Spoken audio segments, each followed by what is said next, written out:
I'm a mountaineer. I have spent most of my 20s living and climbing in some of the world's most extreme environments. And I'm really lucky to say that I have been able to reach the tops of some of the world's highest mountains.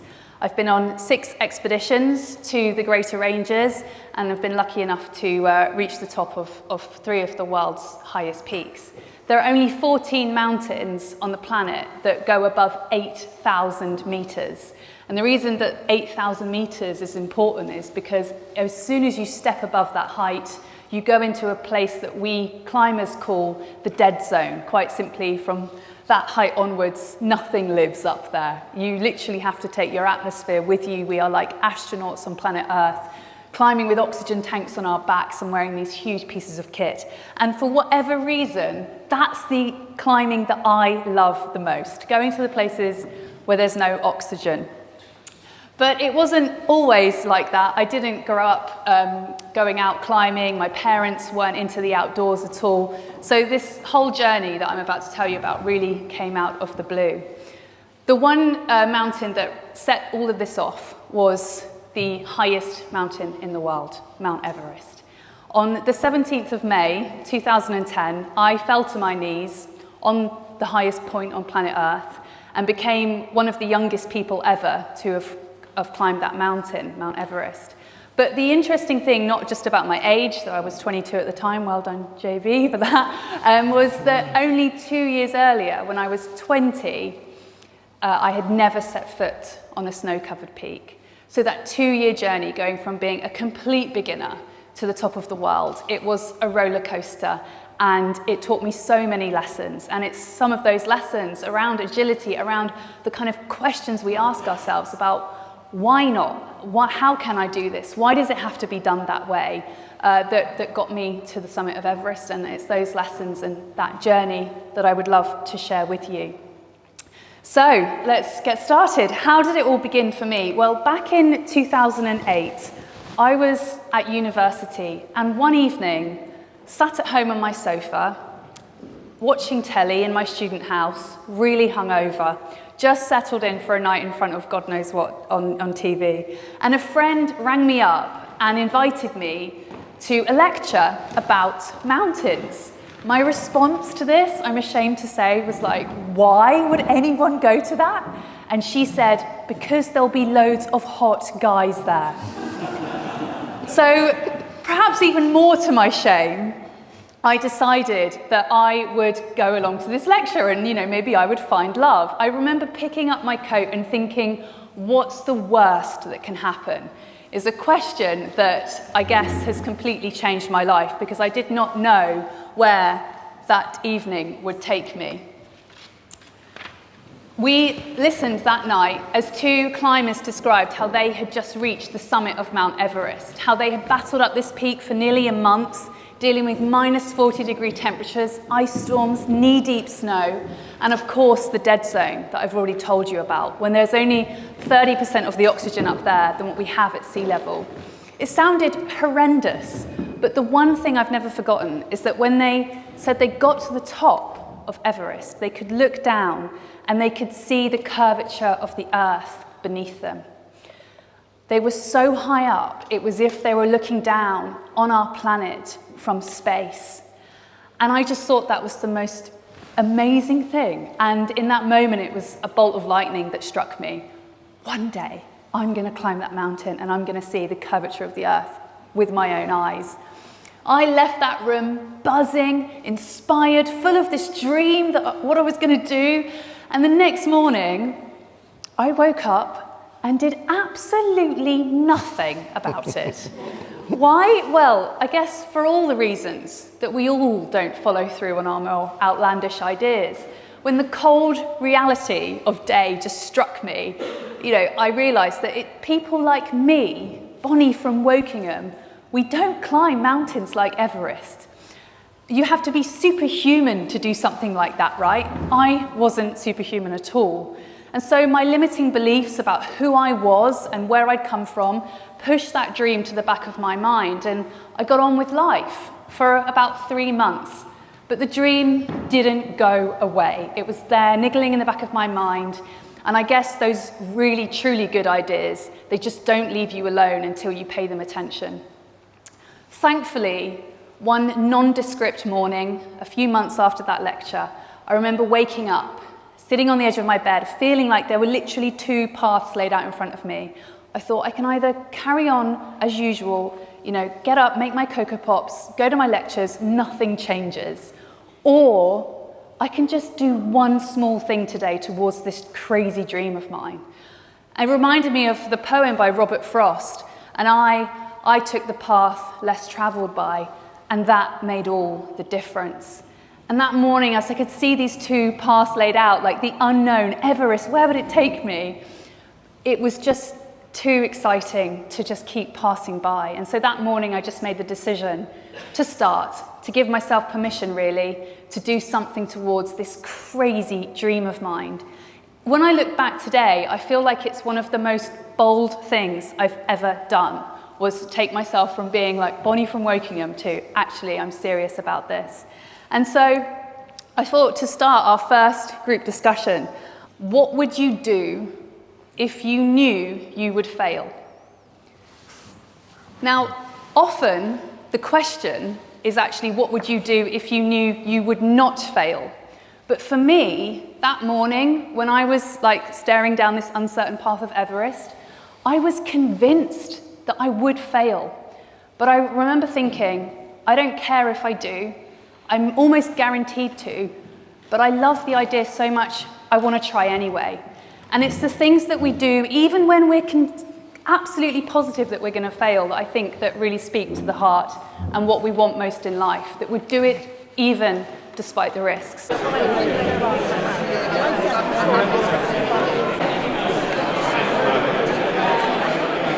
God, the room is so full of chatter. It's great to hear that everyone's really getting into this.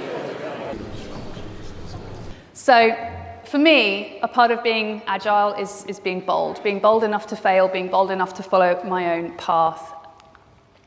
Carrying on now with the story, I very quickly started learning how to climb from scratch. Started at an indoor climbing wall and these plastic holds, hands sweating, couldn't believe the sensation of just being a few meters off the ground. My first ever outdoors climb over these sea cliffs, I got about 10 meters off the ground, and then I froze with fear. I couldn't move upwards, I didn't know how to move downwards, and after literally hours of just being stuck on this piece of rock, my belayer at the bottom started saying, the tide's coming in, and it was going dark. So there were a lot of shameful moments when I started out climbing, because I had this big dream, but the reality was so different. I couldn't even climb to the top of a sea cliff in Swanage. But you take yourself away and you kind of address the mindset of, okay, I'm not going to Everest tomorrow. It's okay to be rubbish. I just want to go out every weekend and climb 1 meter higher. But I must admit, in the beginning, going into this whole new community, the climbing world, with this bold vision, this dream, and then being absolutely terrible at the same time at the skills involved, well, I had quite a few jokes at my expense and quite a few people sniggering about how likely I was really to fall flat on my face. I'm so glad then that around the time that I started climbing, I found out about this woman here. She's called Tori James. She's the first Welsh woman to have climbed Everest. And she also had a similar story to me. She only began climbing in her 20s. She was the youngest British woman to climb Everest, as well as the first Welsh woman. And if I was younger than her when I reached the top, if I reached the top, then I would take that youngest British woman record. So I messaged her on Facebook, I want to be you, I want to take your record. Who would respond to that? Well, not only did Tori respond and offering advice, she even said, look, I'll meet you in person. When we finally met up, I'll never forget, she said to me, Bon, you will climb that mountain. You can do this. And that was the first time anyone had said to me, you can do it. It literally sent a shiver down my spine because all I'd got from that point was chippy comments and people like, oh yeah, whatever. But here was Tori, someone who'd actually been to the top of the world, unlike all the naysayers that I was around most of my time. And she was saying I could do it. If I was honest with myself, I knew Tori didn't know me from Adam. I was a stranger to her. She had no clue whether I could actually get to the top of that mountain. But I believe what she was doing was passing on what she wished she had heard when she was starting out. Someone saying, you can do this, is so powerful. And I really felt a sense of that sisterhood in that moment. She also pointed me in the direction of the Himalayas. She said, Bonita, if you want to climb Everest, you can't just hang around in Wales and Scotland. You've got to go out and climb these big mountains, an 8,000 meter peak. And it was because of her that I got onto an expedition just after I graduated with some people that she knew to climb this peak, Mount Manaslu, the 8th highest mountain in the world. I remember turning up, having, with all my cheap equipment because I couldn't afford a lot. My university had kindly given me a grant to pay for most of the trip, which was incredible. It was a real foot on the ladder for me. But I really was just so unprepared in every way. I'd only been climbing for a year, and this was my first time in the Himalayas. And in fact, when we stepped out of our base camp at 4,800 meters, I had not been any higher than that. So every step from base camp was a step into the unknown. Would my body be able to cope with the altitude? Would I survive the cold? So many unanswered questions. There was only one way to find out. I must say, though, what I got from the very first time I climbed outdoors was the sense of how much energy and how much awe you get from Mother Nature. To climb on this mountain was a privilege from the very first moment I stepped onto it. But it was also incredibly dangerous. Huge avalanches would rocket down the peak day and night. The whole ground would shake and you'd think it was your last few seconds on Earth. Every corner we turned, it felt like something else was trying to kill us. But despite all that, I remember just being like, this is amazing. How lucky am I to be here? Until we got higher, above 7,500 meters. Your body really begins to shut down. The lack of oxygen literally means that it can no longer do the things it can usually do. Even lifting my leg and placing it down in front of me, that one step, feeling my leg just screaming at me for oxygen that I can't give it. It was so painful, and I realized that mountaineering is mostly suffering with the occasional good view. It was around this time, really high up, when you're just knackered, you've been through a lot, that your brain starts to think, no more, come on, we can't do this. You've done really well, just give up. And I would say to my teammates, I just can't go on, I can't take another step. And incredibly, instead of saying to me, okay, go down then, because they were so much more experienced, they could shoot up that mountain, I was really slowing them down. They said, Bonita, look, if you want to climb the world's highest mountains, you have got to stop thinking about the big mountain in front of you and just focus everything on that next step. Can you take one more step? Well, yes, I can take one more step, I would think, but what about all the others? No, just focus on the next footstep. Their philosophy was success by smallness, and it had worked for them. They were very successful mountaineers, and they realized that it wasn't the actual physical climbing that often made you quit. It was your mindset, the mountain in here, that overwhelmed you and caused you to quit before your body was ready to. I am so grateful that they stuck at my shoulder and just kept repeating that, just focus on the next footstep. And we reached the fourth summit together off the world's highest peak. It is amazing what you can do when you have people around you that believe in you.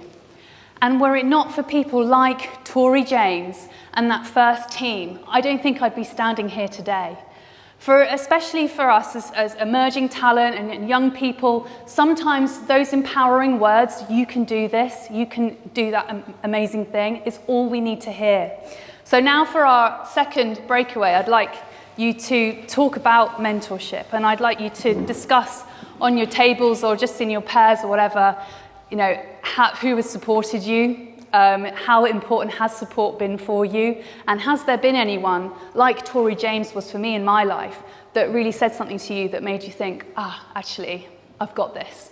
Right, okay, so I got to the top of Mount Manaslu, as I mentioned, got that far because of great support from people around me. And when we have great support, then we are more agile, we are supercharged, because if other people believe in us, we believe in ourselves. We're more willing to take risks, more willing to put ourselves out there. So mentorship and support is so important for agility. But it can only get you so far, as we've just heard. When I stood on top of that mountain, I could look out and see behind me the very beginnings of the curvature of the earth, the one thing that had inspired me so much to begin with. And I knew in that moment I could physically climb Everest. I'd done all the training, I was up in the death zone. My body, thank goodness, could adapt. But there was one huge figurative mountain in my way, stopping me from getting to Everest itself. And that's the fact that to climb the world's highest peak costs an extortionate amount of money. When we stepped off the mountain and we were celebrating in Kathmandu over some beers, my teammates actually said to me, Bon, we're going to go to Everest in 6 months' time, in the spring of 2010. We would love you to join us. But each place on the trip is going to cost about £50,000. Are you in? And the thoughts going through my mind were like, that's impossible. 50 grand in 6 months. I was a media arts graduate with no job. I mean, come on.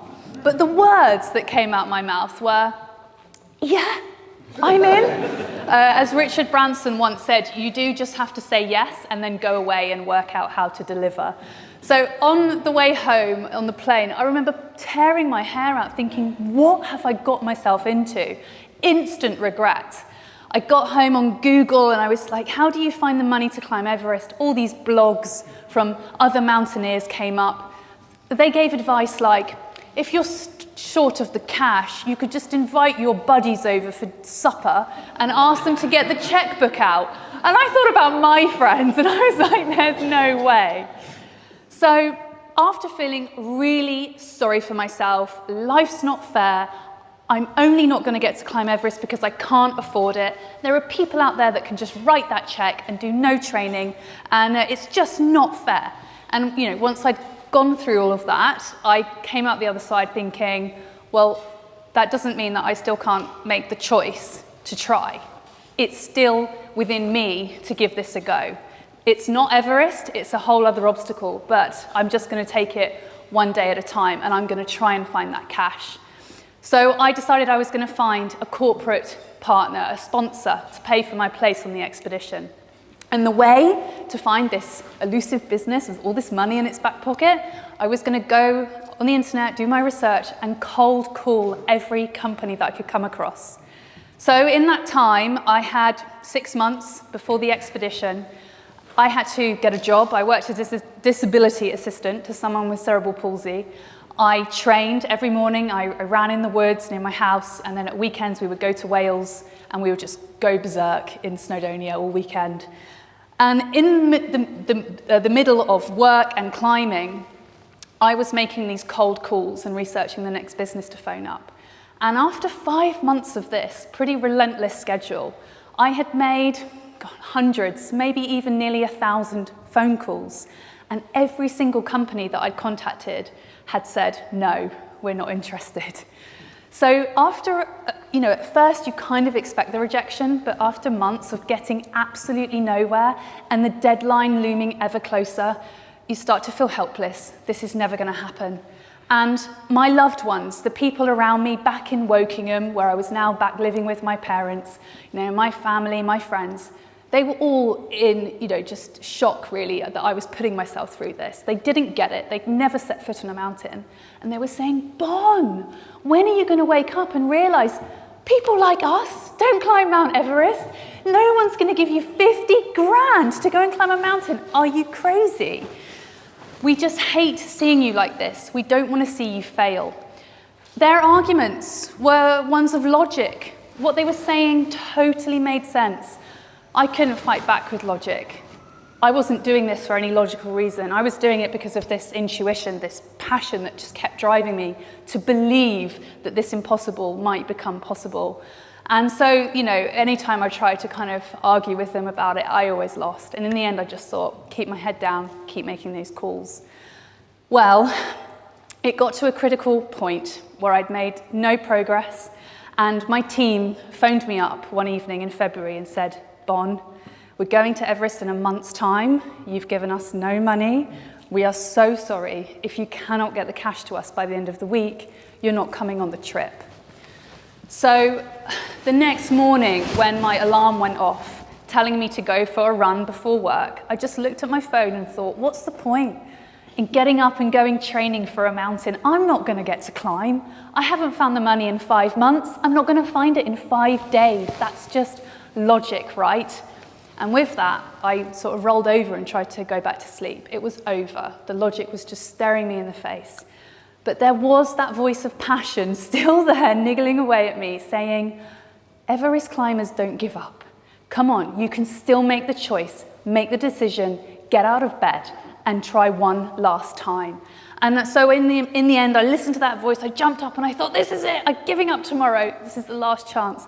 And that morning, driving to the woods, I was just kind of searching for something bold, something out of the ordinary that I could do. And I came up with the idea to call a radio station and just pitch to the entire nation my problem in that I needed this money. I called up Capital FM and I managed to get myself on air with Johnny Snowden and Lisa Vaughan on The Breakfast Show talking about my predicament. When the interview was over, I remember thinking, probably nothing will come of that. I went for my run and remember thinking, like, this is it. Like, this is the last day. I'll probably never get to see Everest with my own eyes. I didn't regret, though, on that morning that I had gotten this far. I remember thinking it was a beautiful day running through the forest, cold, crisp February morning, and I was so grateful that that mountain, thousands of miles on the other side of the planet, had inspired so much action from me. I didn't regret coming this far, but I had to accept that I had failed. And then I got back to the car and I saw my phone. And there were loads of missed calls, and one of them was from a company that I had contacted months earlier, and they'd originally said no. But when I spoke to them again, they said, Bonita, we heard you on the radio this morning and we thought that was amazing. And we see now how we can do a whole national campaign around you, get our brand out there. If it's okay with you, we would love to give you every penny you need to go and climb Everest. If you'll do this with us, and the next time you get on Capital FM, you mention Vocalink. That was it, and it was just all said on the phone in the car park by the woods. I remember a week later going to the bank once we'd signed the contract and they'd paid me the cash. My balance read £50,012. It was one of the proudest moments of my life because it reminded me that we always have a choice. We can always be decisive and say, the odds are against us, but I'm going to do this anyway. I'm not going to sit around and moan and mope and think of the problems. I'm just going to go and make the choice every day to try and find a solution. It was pretty deadly in some places, and the last thing you want is to have a great big team of people all crammed up at the end of, like, for instance, one of these ladder crossings. It was just wonderful to just be there with maybe one or two others and go through this turmoil in private. This is called a crevasse, this big crack in the ice. It's about 20 meters deep. It goes down into the belly of the glacier. And it's not just one on the mountain. In the icefall, there are hundreds of these crevasses. Most are small enough just to hop across. But in the instance that they're so big you can't do that, well, we take up these cheap, lightweight metal ladders, place them down and say, there's a bridge, walk across it. It's, in fact, the Sherpas that do this really hard work. They are the backbone of the mountain. And if it weren't for the Sherpas putting in place things like this, a lot of the ropes, carrying up equipment, that solid support network meant that our smaller teams, the foreign climbers that would come to the peak, we could move so much quicker because of that great infrastructure that the Sherpas had put in place. And so our small teams were agile in this bigger framework. And that's something to think about. Without them, quite frankly, we would not be able to climb the mountain. They were absolutely integral to our success. So I am always humbled by the fact that whenever I have to do something dangerous in the Himalayas, often a Sherpa has gone before me, and the guy that would have had to have put this ladder down and then been the first to walk across it and make sure it was safe for everyone else, my goodness, the courage, the bravery. We, in any case, these us foreign climbers, we are nothing in comparison to the amazing superhuman Sherpas. So I'm always humbled by their endeavours, and that always puts my fear into perspective. I remember taking my first step up to this ladder, knowing that other people have done it, it's okay, but still feeling frozen to the spot with fear. In the mountains, over more than 14 years of climbing, I know what it's like to feel gripped. When you literally don't think you can move forward or backwards, you're that scared. That's just what climbing is, right? It's overcoming fear a lot of the time. So how do you get through those moments? Well, not on this day, but over many years of climbing, I've realized that I just need to flip my mindset and turn something that's terrifying me into something that's actually empowering me. So the thing is, I often get like a full body sweat when I'm scared. My heart starts to race, my hands will shake, and it's like my body is screaming at me, don't do it. And of course, when you feel that, you do just want to run away. You're literally like, this is a message, I can't do this. Well, what I've learned to do is flip how I respond to that reaction from my body. When my hands start to sweat, when I start to shake and my heart is racing, I tell myself, actually, that's not my body telling me to run away. That is my body letting me know that it is ready to fight and perform like never before. Because now, the reason I'm getting this reaction is because adrenaline is surging through me. And that adrenaline is literally going to make me superhuman. Suddenly, something that was so terrifying becomes something that when you're like, yes, let's do this. And it's being able to flip those things on their head and turn it into something that serves you, which can be the most empowering of all. And that is how I get through my scariest moments. And this is what it's like to walk across one of those ladders. So barely a footprint, 2 footprints wide. This ladder is tied together to another with a piece of rope because it's slightly broken. You can't see the bottom of this crevasse as well. It just disappears into darkness. It's probably a good thing.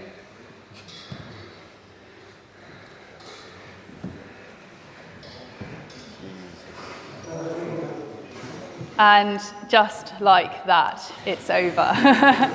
There might be, there might be a few of you in here thinking, you could pay me £1 million, I still wouldn't step onto that ladder. I get that, I totally get that. But the thing is, everybody in this room, we could all get across that ladder somehow. It is not a physical challenge, it's just a few steps in a straight line. It is a classic mountain of the mind. And that is what Everest probably taught me more than anything else, is that the physical challenges on the peak, well, they were dangerous, they were scary, but they were nothing in comparison to what was going on in here. I've realized through my years of climbing that my brain is the most catastrophic place on earth. It is convinced at every turn that I am going to mess up and die. What Everest taught me is that I have to step out of that hall of mirrors in my mind and take that leap of faith into reality. And despite being one of the most dangerous environments on earth, Everest, my reality was far kinder, far gentler than what was going on in here. And it has taught me on so many occasions that we are far more capable than what our imaginations would let us think. So take the leap of faith. At the other side of that crevasse were some of my amazing team. On Everest, we weren't very often roped together. This picture was actually taken on Mount Manaslu when we had to be, when there were no other ropes in place, and it was a quite precarious avalanche-prone area. So here we are, literally tied together with a piece of rope. And Often, mountaineers are kind of put on a pedestal and held up as examples of great teams. But actually, we're just as good and as bad as any other team in any organization in the world. Sometimes it really works, sometimes it doesn't. What makes a great team? That's a question that I always ask myself. And I often think about the rope that we're tied to in this picture. For me, just because you tie a group of amazing, experienced climbers together physically, bind them together with that rope, does that make them suddenly a great team? No, it just makes them 3 individuals tied together on a rope. Just because you work in your organization with other people around you every day, does that make you a great team? No, it just means that you're all working under the same umbrella. I think what makes a great team is what this rope represents. The invisible bonds that tie us. It's things like thoughtfulness and curiosity with one another that really build trust and a foundation of great teamship. Thoughtfulness I'll talk more about later, but curiosity is a really interesting one. For me, in the mountains, it's every morning if I have to tie into that rope, it's asking myself, can I be humble enough to know today that I don't have all the answers? That there is always a new perspective and that I can always listen and try something different. Who am I not talking to on my team? And how can I listen better? That curiosity is, I think, what builds great relationships and ultimately then builds trust. And it doesn't just extend to the core people that you work immediately with. For us, our support team, our Sherpas, were just as vitally important. And I'm grateful that our leader, a very wonderful guy called Rob, he was extremely curious about our Sherpa crew and encouraged us to get to know them really well. Well, the thing was, though, the Sherpas are just always climbing up and down the mountain. We barely ever got to see them. But we really wanted them to know that we cared about them. So the only time we really had was in the morning at like 4 a.m. when it's still dark at base camp, when we could go down to their mess tent and have breakfast with them before we'd then go onto the mountain, and they would shoot off into the distance and we wouldn't see them again for the rest of the day. So we made the effort to get up early and go and sit with these guys and drink their Sherpa tea, which was like very milky yak milk tea with 10 sugars in. It was not my favorite, but it was lovely to sit with them in the mess tent. And the best thing about it was, though, when they left the tent to start climbing, they weren't like us foreign climbers who sort of staggered out of our tents half asleep, swigging coffee and barely able to say a word. They did something completely different. They would step out of the mess tent and they would gather together branches of juniper and cedar and light them and then waft the smoke over one another, wishing each other safe passage onto the mountain before they climbed. It was this beautiful ceremony that you don't have to do. We just staggered onto the mountain, as I said, but they would just take that extra moment to come together as a team and wish each other a good day. It was so powerful and set all of our intentions up for the mountain. I was really, really grateful to take part in this ceremony, and it got me thinking, how can we do this with our own team, with our core team on the mountain? So we started climbing that day, and we were that day going up the Lhotse face, this huge wall of ice and rock. You look through your feet when you're halfway up it, and you can literally see a kilometre drop. You've come so far, and every step is so hard fought for. But just now at this point, to lift my foot and put it down in front of me, I'm getting that screaming pain in my legs again. My lungs want to burst, they can't get enough air, your heart is racing, and you start to fret and think, I don't know how many more steps I can take. I don't know how I'm going to be able to do this in a week's time. Well, it's all of that fretting that starts to come into play when you get halfway on an expedition and you've still got halfway to go. But that evening, instead of just bumbling into our tents as we would usually do, zipping up the outside world and just being like, bye-bye mountain, we actually took inspiration from what we'd seen that morning and decided to have our own little ceremony before we jumped inside. And that was quite a simple thing. We all just gathered together as a team at the end of the day, and we turned around and we just decided to have a look back down the mountain to see how far we'd come. And it was incredible, because all day we'd had our noses to the ice, and now we could actually turn around and see thousands of meters going out beneath us, thousands of steps in the ice and snow, and every one of those steps you kind of felt like, you know, that was the biggest thing you'd ever done, and it was so small, and yet the effort was so hard. And actually now, only looking back, you could see how they all added up, all those tiny efforts. It was that moment of reflection, just for a few minutes, that brought the team back together and reminded us, yes, what we're doing, focusing on the small things, is working. It was such a beautiful moment. And people often say, don't look back unless that's where you're going.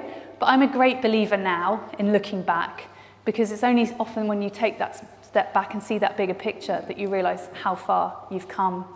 So we were so inspired, and we learned so much from just being curious, not just about our immediate team, but about our support team too. And so now I would like you to discuss amongst yourselves what makes a great team in your eyes. So, jumping inside the tent. You zip up the door from the outside world, and you're then stuffed like sardines, 4 or 5 of you, into this little orange bubble that's hopefully going to be a safe place to stay the night.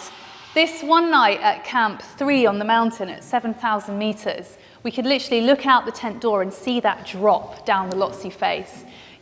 If you woke up at 2 o'clock in the morning and you needed to go for a wee, you're just not going to step outside. It's way too dangerous.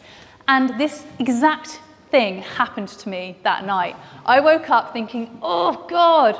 And so obviously we need a very important piece of equipment for moments like this, a plastic pee bottle, not to get confused with your plastic water bottle. People have taken a swig from the wrong one.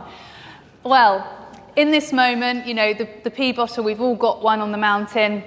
I did my business. I was holding my sleeping bag up around me to preserve my dignity from my all-male team. And when it came to screwing the lid back on, my fingers were so frozen that the bottle slipped from my hands and fell inside my sleeping bag, and about a litre of urine that I was saving up to throw away the next day spilt everywhere, all over me, all over the sleeping bag. In that moment, my expedition was over, because if your sleeping bag is wet, it can't keep you warm. And it is your survival kit. If something goes wrong up in the death zone, that's the one thing that will keep you alive. Mine was sodden ruined. I thought, my God, I'm going to have to pack my bags and go down the mountain as my team climbed to the summit, miss my chance to get to the top of the world, and go home and tell my sponsor I didn't climb Everest because I wet myself. It was just the worst ending to this moment. But after I stopped fretting, I focused on a solution, and it was there. I've got to find a heat source. And the only heat source, apart from our stove, an open flame over my sleeping bag, that wasn't going to work. The only other heat source was me, my body heat. I had to use myself as a radiator to try and dry the bag out. So I pulled it back on, up to my neck, sticky, stinking. And as I lay there, marinating in my own urine, I thought, I will never tell anyone about this. And yet here I am. The reason I'm sharing it with you all today is because I think it taught me a really interesting and I hope important lesson, though I might be clutching at straws a little bit. But that lesson was, sometimes in life, you do just have to sleep in your own wee. And what I mean by that is, we were meticulous on that mountain. I spent every day there thinking, how can I make this moment the best it can be so that tomorrow I'm in the best place on the peak? The attention to detail was constant. And yet, there was still that one thing that came out of nowhere and blindsided me. We all make mistakes. And I think that night on the mountain, I just had a moment of thinking, my goodness, like, this, I would never have thought this would happen, but it has, and there's nothing I can do about it. Just be kind to myself. The next morning, when my team woke up, they knew straight away what had happened. They were like, oh, the old pee bottle spillage, been there. And then we all had this great breakfast as we slurped on our cup of soups and powdered drinks before we left to climb, where we all started chatting about really cringy, horrible mistakes that we had made. And I learned so much from that chat about things that I was now not going to do in the future, so I didn't make that mistake. And we bonded.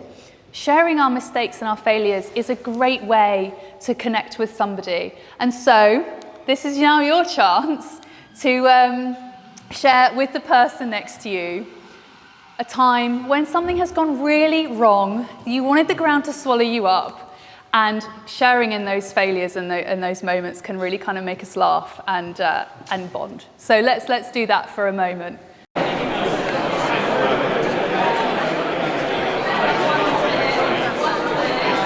So the next morning, having had that great breakfast and kind of feeling, you know, a little, upbeat now after what was a terrible night, we can look out of the tent on the other side and see up the mountain, and this was the final climb to the summit. You can see the top of the world right here. It looks so close, and yet it was still so far. Another 1,000 vertical meters. The plan was to climb up through the yellow band and the Geneva Spur onto the South Col. We had a little camp there, Camp 4, or Death Camp, as I think that was a term coined by the Americans, because the British would have just called it the jolly difficult place to survive camp or something. But no, the Americans like, death camp, baby. It's on the cusp of the death zone at 8,000 meters. And from this height, nothing can live long term. You really have to, for most people, take your own supply of oxygen with you. And so here I am, dressed up like this astronaut on planet Earth, ready to go out of that final camp, death camp. You can see that I've got not an inch of flesh on show. The temperatures that night we were expecting to drop to beyond -30. So that's pretty chilly. And of course, we're wearing all of this cumbersome kit. It's like suddenly entering a whole new world. Our plan was to leave Camp 4 at about 11 o'clock at night and climb through the darkness to reach the summit just after sunrise. Now, if anyone's climbed Kilimanjaro or any mountains like that in this room, you'll know that you do that final climb in the dark so that you have the whole day in daylight to descend. It's just the safest way to climb. But also for us at Death Camp on Everest, there was just no point staying there, trying to sleep, trying to rest, because we were even breathing our bottled oxygen in the tents. And that is a precious resource that we're wasting if we're just sat around. Better to overcome the sleep deprivation and climb through the night, get to the summit as fast as we can and get the hell out of there. On paper, that sounds like a good plan. We just don't do the sleeping bit, we'll just keep going. But looking down the barrel at the longest marathon of my life, probably 24 hours on my feet, in the dead zone, I was absolutely terrified.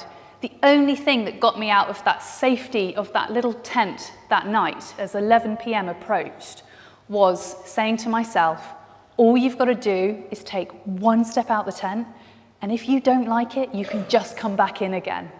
Mollycoddling our own brain sometimes is what gets us through these tough moments. And it was literally that focus on just that first step that I kind of committed all of my energy to thinking about. So when 11 p.m. arrived, my teammates rolled out and then it was my turn. I stepped out the tent, standing shoulder to shoulder with my team, looking up at the silhouette of Everest. There was no way I was going back inside, and it just made me think the hardest step on that whole climb had been done. It was that transition moment that can often be the hardest, but once you've gotten going, well, there's nothing stopping you. You're doing what you've come to do, what you're skilled at, what you've learnt at. It's just that first step. So we climbed through the night. By about 2 o'clock in the morning, we were pretty spread out, all just taking our own steps, battling with ourselves as to why we individually were carrying on. As we approached the balcony at 8,500 meters, we came across this field of snow, and it was about knee deep, just over our knees. It was like pulling our feet out of wet concrete. Now, the climb up until this point hadn't been particularly dangerous, just hiking up a mountain, but in the death zone. That was the real risk, was the cold and the lack of oxygen.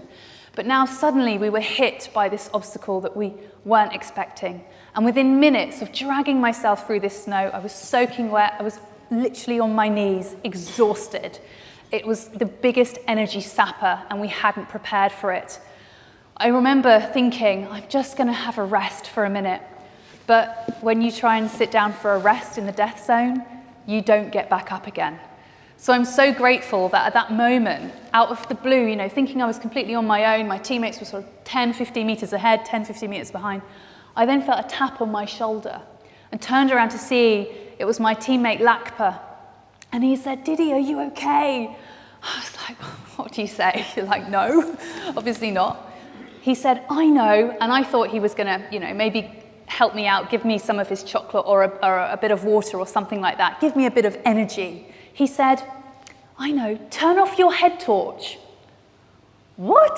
Why? Like, why would you do that? What's that going to help? But I listened and did what he said, and suddenly we were both bathed in darkness as we switched off our torches, and we could now see what had been around us the whole night, but we hadn't even noticed. We were so consumed by that next step, and it was the most incredible stars. We were up here near the summit of Everest. This photograph was taken from down in base camp, but up here on the summit of Everest, we weren't looking up at the stars anymore. We were in the stars. They were beneath us. They were all around us. It was like sitting on one of Saturn's rings, looking out at the galaxy. And as I stood there, that togetherness with Lakpa and feeling his awe at this site just made me feel so lucky. And I remember thinking, I'm the luckiest person in the world right now. It is incredible how our perspective can change at the flick of a head torch switch. How a moment earlier, I would have chopped off my own arm to have gotten off that mountain. I was hating it, I was done with it. And yet, sometimes you just need to take a step back and realize that no matter how bad things are, there is always something that you can look for to be grateful for. It is always something there that will give you meaning. And it doesn't, of course, have to be Mother Nature, the universe. Just being there with Lakpa for me was enough as well. So I've spoken so much about how it's so important to keep your head down and focus on the next step. But sometimes it's the opposite that matters. Taking a step back, getting that bigger picture and thinking, this is tough, but I am so lucky for the things I do have. We were so emboldened by those stars and by that togetherness, and I'm reminded today so much by Lakpa's thoughtfulness as we climbed up in the death zone. He would have been in so much pain, and yet he still had like the witherall to think about me and tap me on the shoulder and ask if I was okay. Lakpa was always the most thoughtful teammate. He always just went above and beyond in like small ways. And I think that he implicitly understood that being thoughtful to each other isn't these grandiose gestures. It's just about doing those little things that can really make a big difference to someone. And I think we can all think of a time where somebody has gone out of their way for us, done something thoughtful for us that they didn't need to do, but it really made a difference. And you've probably never forgotten it. And equally, we all have a time when we've been thoughtless and we've not done that thing that we knew we could have done. We knew we could have reached out and we didn't. And it often fills us with regret. And I think what that goes to show is that thoughtfulness really is at the heart of great teams and great connection as well. Making those small efforts can make the biggest difference. And it really did that night. It bound us together as a great team and emboldened us to keep going. And a few hours later, energized by Lakpa and by those stars, I found myself much higher up the mountain and looking over my right shoulder to see this glimmer of hope on the horizon. This beautiful sunrise was happening just beneath us. The sun burst over Tibet, flooded the valleys with this beautiful golden light that washed over us just as we stood beneath the top of the world. And I remember the snow around my feet turning pink, feeling that warmth on my cheeks, my fingers thawing out, and being so grateful for that new dawn, and thinking the coldest, darkest night of our lives is over. And the one thing that got me through was that tap on the shoulder. It made all the difference. Over to my left, you could still see the brilliant blue night sky studded with stars. Over to my right, the once hidden kingdom of Tibet and the blazing sun rising, turning everything pink. And splitting night and day in half was this beautiful, pristine white summit, the top of the world, the highest point on planet Earth. It was just within reaching distance. But we had to overcome the Hillary step, this wall of rock and ice. I mean, it's not so bad, but still, if you make one mistake here, you're either going to fall a kilometre into Nepal or a kilometre into Tibet. And as we came from the Nepalese side, people say, don't fall into Tibet because Chinese aren't great if you don't have a visa, which we didn't. And that's always the joke. And from the opposite side, it's the same. So I had that going through my mind as we climbed up the Hillary step. Just keep your head down. Even though the summit was so close, I would not let myself think about it. I would not let that emotion start to rise because I had to focus. People make mistakes at this point when they're not concentrating and they lose their lives. So I kept my head down, and a few hours later, I did look up and I saw this, the last few steps to the top of the world. It was almost like I climbed the mountain without even realizing I had just been in that flow state, I guess. Coming down, this guy here, Manuel from Argentina, on a different team to me, but we got to know each other at base camp. He's in his 50s, had a daughter about my age, and when he's turned and realized it was me, he took off his goggles and he just said, "Bonita, it's so beautiful." And he had these blue eyes, they were streaming with tears.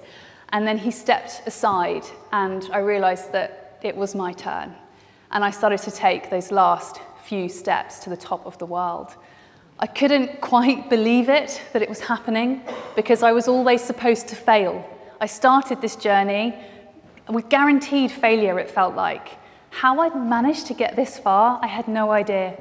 I could only put it down to luck, to other people supporting me, and by just continuing to make that decision every day, to keep going, to keep fighting. If I don't have to give up, I'm not going to.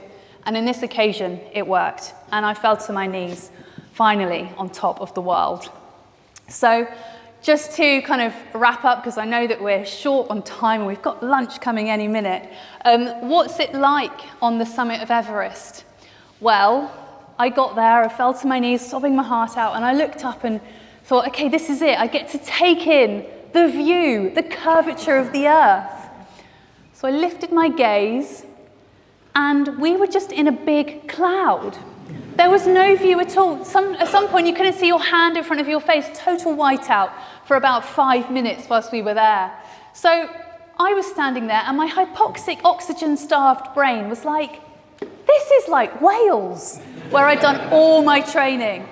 My teammate, Rick, he then got to the top behind me, and he thought, he said, that he was in the queue for a bus. So he was hallucinating, God knows what, had a lot less oxygen in his tank than I did. But basically, on the summit of Everest, there we were, queuing for a bus in Wales. What a bizarre anticlimax. Well, within moments, the cloud then cleared, and you could see the curvature of the earth all around us, illuminated with this orange glow on the horizon from the sunrise. It was just beautiful. The galaxy of peaks that surrounded us, seeing into the once hidden kingdom of Tibet. But I realized as I looked out at it, that within a second, I was kind of, okay, what I really wanted to take part in and relish was what was happening on the summit. It wasn't what was out there, it was with my team right here in this moment. That's what the reward ended up being, was just getting there with them. And having these grown guys, 6'4", some of them were, hugging and sobbing on my shoulder and just feeling so proud of them was just one of the best moments of my life. Finally, we radioed down to our base camp and we said to our support team that would never see the top of the world themselves, but was so integral to our success. Guys, we wish you were here, we were saying. You should be here, you should see this. And I remember our logistics leader, Henry, at base camp saying to us, Bonita, we are right there with you. And so they were. We felt their presence so strongly and just wished that they could have been there physically as well. Then within 15 minutes of being on the summit, it was time to leave. And Lakpa very quickly snapped this photo of me. Yes, Mum, I did take my gloves off. She was pretty mortified to see that picture, but you can do that for a few seconds at a time. And then we left. And that was it. 15 minutes after 2 years of my life. I remember looking over my shoulder and seeing that little patch of snow and thinking, that's been the center of my universe for 2 years, and now it's over. Like, what do you do now? Well, of course, the mountain wasn't over. We still had 3 days to get back down the dangerous Hillary step, retracing all of our footsteps. I did indeed actually take a slip on the Hillary step and was lucky to land on the mountain, not a few thousand meters below, and thankful to my team for their collective resilience in supporting me after I'd really bashed up my back and neck. When we got back to base camp, that was when the weight of the mountain lifted off our shoulders. And within moments of arriving and just being able to take in the achievement, people were shoving satellite phones into my hand and saying, "It's BBC News, they want to talk to you." Before I'd even gotten down from the mountain, my sponsor had gone into overdrive and gotten me into every newspaper in the UK with this photograph that they took of me in their car park in Rickmansworth and photoshopped the mountains in the background. You don't look like that when you climb Everest. Perfect hair and makeup. It was fake news. It was a fake picture. It was on the front cover of The Sun, the Daily Mail. The press went wild for this blonde that had climbed Everest. She had come out of nowhere, an overnight success. I remember thinking, nothing about the last 2 years feels like an overnight success, but there you go. And they would often ask me, these journalists, was the summit the best moment of your life? And I would think, well, yeah, it was a beautiful moment, but it was also this weird anticlimax when I thought I was in Wales. And I think the mountain really did teach me a lesson with that summit. And that's to always remember that when you get to that finish line, there is always going to be that feeling of emptiness. Because I believe that as human beings, we're always going to strive for the next thing, the next thing, the next thing. We're never going to be satisfied if we're always looking to that finish line. Life isn't about birth and death. It's about what happens in between, right? And so I think the last lesson the mountain taught me is to make sure that you take in the journey along the way, that you stay present, that you stay humble, and that you take in everything, the good and the bad, and you try and learn as much as you can. So even though it wasn't the summit that I imagined, it was also one where it taught me so much. So it was worth it, of course it was worth it. Everest was just the start. I've been so lucky to go on so many journeys that have become, in other ways, my new Everest. You know, you climb the world's highest peak and then you keep going. You don't just stop there. So what I want to leave you with today and ask you one last question, which was kindly put to me by a gentleman down here at the front, is I've shared with you what my Everest was. But what's your Everest? Maybe have a chat with the person next to you in lunchtime or whatever, what that might be. And I wish you all the very best in achieving that goal. Remember, agility comes down to being bold, being curious, being thoughtful, and being decisive, about having great support around you, but also the autonomy to take risks and do what you are capable of. So thank you all so much for listening, and yeah, have a great rest of your day. Thank you so much.